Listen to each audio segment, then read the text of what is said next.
The world is changing. Now, this can mean a lot of things. However, in this context, the world is literally changing. Humans, through our actions, have altered the climate so much that the climate is changing, the atmosphere is changing, and physical aspects of the Earth are changing. In a very literal sense, the human-induced climate crisis has caused the physical world to change. This has brought various forms of change with it, whether it be cultural or any other sort of side effect of this environmental change, but the fact remains the same. Humans, through our actions, have caused the climate to change, and we are changing the world through it, and it's not a positive change.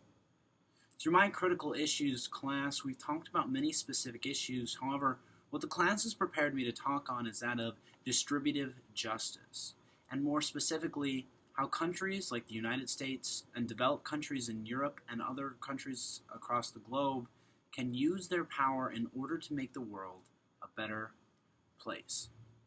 There are two important things to consider when it comes to looking at distributive justice. The first is what it is, because it's not a term you hear every day, and secondly, how it can work in practice in today's global practice. However, first, we must look at what distributive justice is, and Dr. Brown, in his book Climate Change Ethics, describes this principle really well. He describes it as the burdens and benefits of solving climate change being allocated equally to countries based on their output. Now, what does this mean? This means that the United States, the world's largest emitter, has more of a burden on themselves to solve climate change than smaller countries or developing nations who are building these emissions.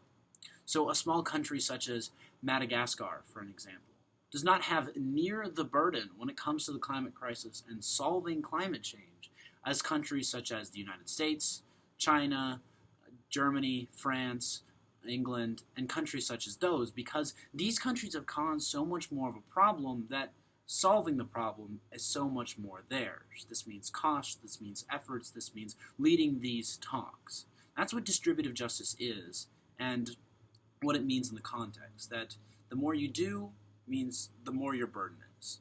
However, we need to secondly look at what this looks like in practice, and authors Meyer and Rosser on page 224 of their article Climate Change in the Real World talk about what this can look like, and it can mean one of two things. The first is that developing countries are allowed more emissions than developed countries, but developed countries must come back so these countries can grow and help their people.